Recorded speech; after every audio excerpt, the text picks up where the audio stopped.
Hey everyone, how's it going today? For those of you new here, Happy New Year! Finally! I can talk again. I don't sound like I'm, as though I've been gargling glass. My name's Patrick Goodman. I'm a freelance writer and a long-time Trekkie and a long-time gamer. Thus the name, Trekkie Gamer, down there at the bottom. Today we are doing something a little different. Because I'm going to do as the thumbnail might have indicated, a retro review. I'm going to review a couple products that are 35 years old. They're from the FASA game. They are almost without argument, I think. I can't imagine anyone thinking that they are not the absolute worst products in the line, because they ultimately killed the line. I'm talking about, of course, the Star Trek Next Generation Officer's Manual and the first year Sourcebook.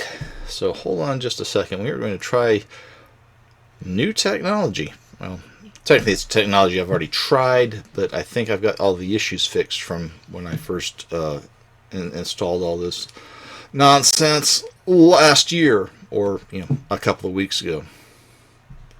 So here goes. Ooh. Okay, so I'm going to get the keyboard out of the way, because today Dice Cam is going to double as Book Cam, and I really don't need the keyboard there, because I don't have much space. I'm going to work on that eventually, but first up is, and I apologize, I don't have the best setup. I'm working on finding better ways to deploy this second camera so that I don't have to argue with it quite as much as I have been. Alright, I have done some volume adjustment, hoping I'm not clipping as much as I fear I have been in this recording. It's a new technology for me. We'll see how it goes.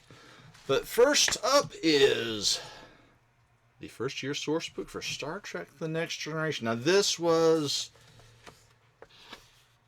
kind of a last-ditch effort for them to keep the line, because, like I said, there was this, and there was the Officer's Manual, and then Paramount yanked their license. But this was a big effort. They it was mostly color throughout, which cost them a pretty penny back in the day to print that and distribute it. And they were making a lot of things up as they went along. Bridge command specialists. Ultimately, they just started calling positions by basically what they were, what we know them today. But they were kind of making things up as they went. Like I said, they went to a great deal of trouble to get color into this thing. They clearly were hoping that seeing it in color would help their cause. But you've got your standard set of profiles. Like I said, this is first year, so Tasha Yar is in here somewhere. But you have Captain Picard, Commander Riker before he got the beard and got cool, Dr. Crusher, Geordi when the blind man was still the pilot of the ship, Wesley when he was more annoying than he needed to be, Mr. Worf, Mr. Data, who had a whole lot more in his pages than some of the others, thus his portrait is much smaller. Counselor Troy, when she was still a Denny's waitress. And the poor, late, lamented Lieutenant Natasha Yar. Pretty standard FASA profiles. Most of the material falls in line with what you saw in other FASA source books.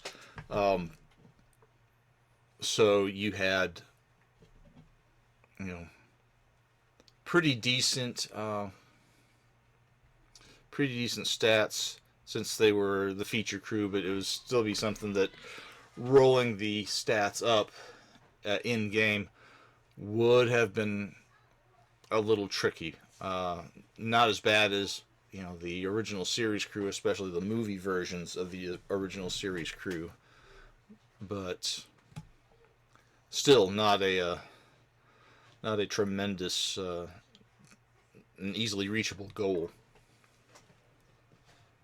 Then you got a couple of ships. We've got obviously we've got the Enterprise. We've got the Constellation class, which would be the Stargazer, Captain Picard's first command, and the Excelsior class, which, as we know, would be seen throughout Next Generation and DS9.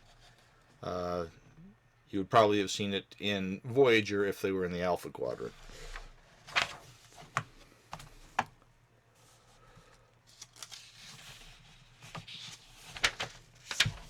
But they've got the individual ships statted out. You got the Galaxy class USS Enterprise.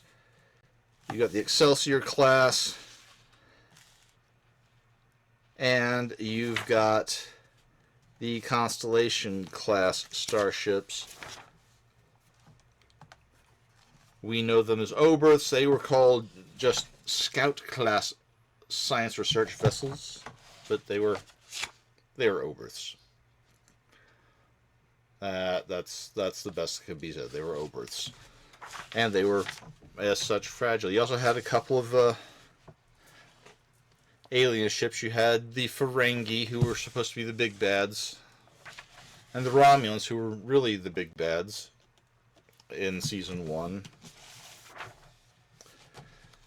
And a pretty standard shuttlecraft of the time. The equipment is pretty much what you'd expect. The holodeck, comm badges, tricorders and phasers. They had more divisions of tricorders. They had science tricorders and medical tricorders and security tricorders, as well as dustbuster phasers.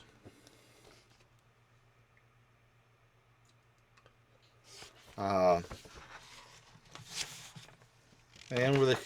they weren't afraid to use hand-drawn art.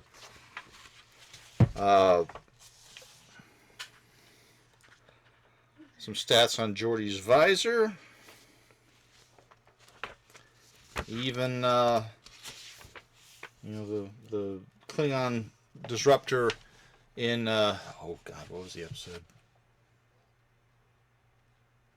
Mine just went blank, but there's that first season Klingon episode where they wound up building a disruptor from parts of their uniform. The Ferengi whip. Then you have a few new species that you could conceivably play. Antiquans, Binars, Selaeans, even Betazoids, but they warned you about, they warned the Game Master about using Betazoids, because they're telepaths. Ooh.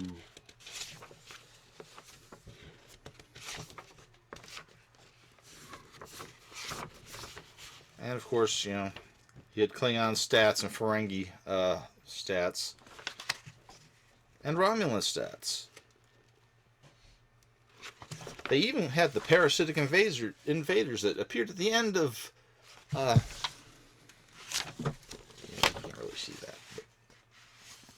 But that's what it says. Parasitic invaders. Focus. Oh, so much for the autofocus on this thing. Okay. I'm probably confusing the poor thing. And of course, annotations for character creation, which is basically just straight out of the FASA RPG box set. You had this guy, which I think was the actual death knell. I can't remember, honestly, which came out first. To me, I was just coming back from England in the Air Force, and they were both there, so I really don't know which one came out first.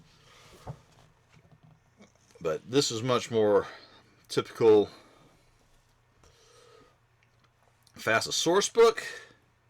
You have some semi-outrageous art. The evolution of Starfleet. And like I said, this is all based on the first season of the series. They were making it up as they went. As I've said more than once in this recording already. But had a much more typical approach to... This was trying a lot more to be, more in universe, but you had ranks and career opportunities, the chain of command on a starship,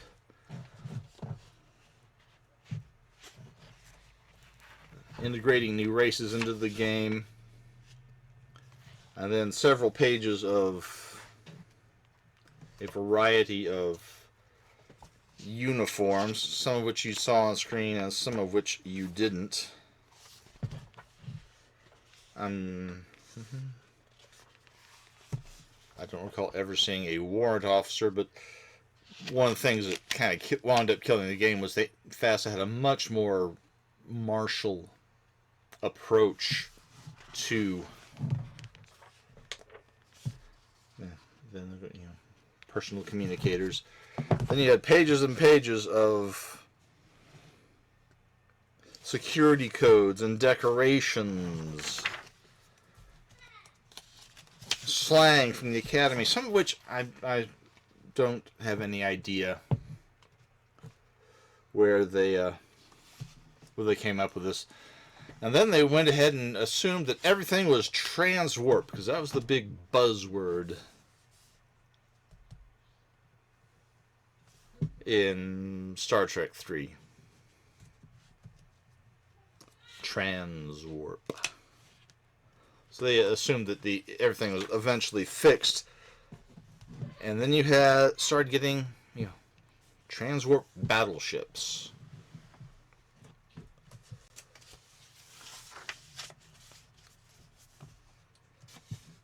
They brought in the Constitution, or as they called it, the Enterprise class, since it was a whole new class after they rebuilt it. Constellation class, which they kind of had to have around because of Stargazer. And then you started getting into some of the 24th century ships, which are, I don't know, they're kind of hideous. The Decker Transwarp Destroyer. The Royal Sovereign Battle Cruiser.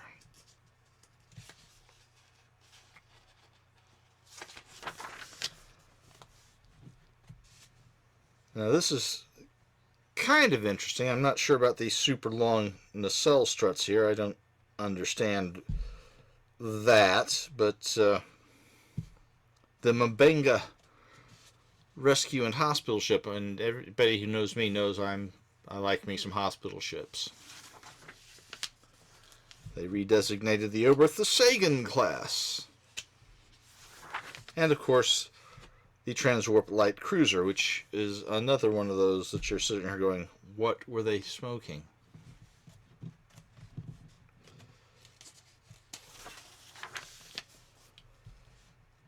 And the Transwarp Frigate.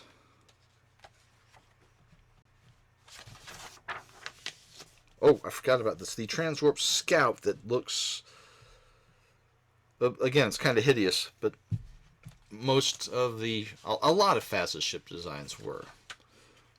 One of these days, in the not terribly distant future, I'm going to be talking about the ship recognition manuals, and some of those are real pieces of work. But then you got shuttles. And they have their own ambassador class.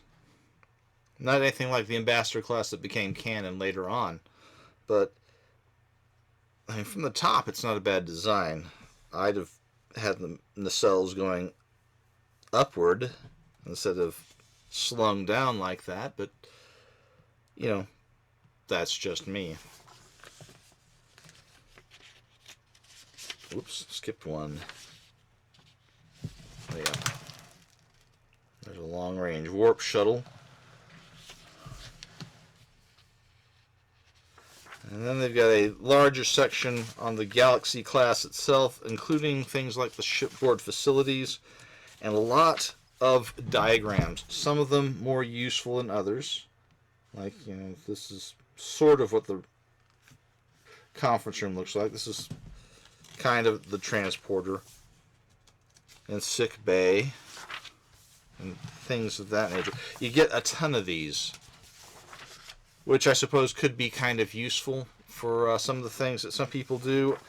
It wouldn't have done a whole lot for me. Well, ironically, what I might be going back to and doing are things like these ships, because I do things in the 32nd century in my captain's log game, which one of these days I will be getting back to. I've got all my notes. I haven't forgotten about it. A lot of things have been coming up, but some of these designs are wacky enough. I don't know if I can get this close enough where you can get a decent look at it. And there's that famous FASA binding. But this is the Decker class destroyer, which the basic concept of which I could conceivably turn into, a 32nd century ship, because a lot of those are just out there. As much as I love the 32nd century, and I really do. But here's a probe they've got in there, and then they've got the usual diagrams of things. There's a lot about the Galaxy class on here. A lot of it is basic Starfleet equipment, but they've got it all bundled together. Battle phasers, phaser rifles, a lot of things that I can't imagine Paramount being all that happy with back in the day. Like a photon cannon.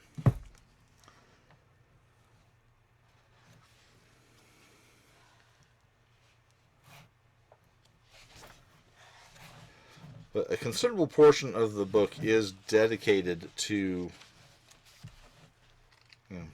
things about the Galaxy class. It goes from page 55 to 50 odd pages of the how big is this sucker? 144 page book. So a third of the book is dedicated to things about the Galaxy class. Then you got friends and foes, pretty standard stuff here. The Klingons, and actually probably a better battle cruiser than a couple of things they came up with. Like, I'd have rather seen something like this instead of blowing up the Bird of Prey model to be, giant sized a couple of seasons later. But you've got the Ferengi. Some of this is repeated, some of this is a little different. It talks a little bit about the Q and integrating the Imperial Klingon race, the bumpy head Klingons, as depicted in John Ford's novels, because John Ford wrote the Klingon supplement for FASA, for the FASA Star Trek game. A little bit about the Romulans and the Orions. Talks briefly about the Gorn. Then it goes into some of the pseudoscience about transwarp and androids, which, you know, you actually get that in color on the back. Yeah, light's not great either. I do what I can with what I've got. But then it talks a bit about galactic exploration and some of the new races you can find and play. And I need to... Looks like I might need to re-glue my book. It's only 30-something years old. I don't know why it's acting like that.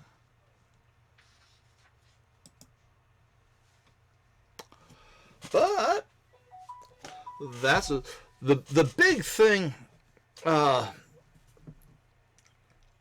mean, if you're a completionist and you can find them at a reasonable price, and reasonable is subjective, whatever's reasonable to you, pick them up if you don't have them already. If you're still playing FASA and you want to play 24th Century, God bless you for still playing FASA. Love that. Thank you so much. I had many hours of enjoyment over the years playing FASA. I never wanted to play the 24th Century. I was diehard 23rd Century for years and years. After Next Gen came out, I was one of those semi-toxic resistor types. It took a while for everything to grow on me. But you can also, if you are so inclined, there are bits and pieces in here that kind of look at things that, you know, were never really touched on in the series or in role-playing games since a lot of it is, you know, technically not canon. But there's stuff that you can adapt into your Last Unicorn or your Decipher or your Star Trek Adventures games. Little bits and pieces. As I said, I'm probably going to be taking some of the basic ship designs that you see in there and fiddling with them a little bit and trying to come up with something, you know, futuristic looking about them. You know, detach the nacelles and let them float out alongside. I don't know. But I'm thinking of doing that with a couple of those for my 32nd Century STA Captain's Log game. But that's what, you know, to me, they're useful for, is picking little bits and pieces out of them and adapting them for some other use, because they're pretty much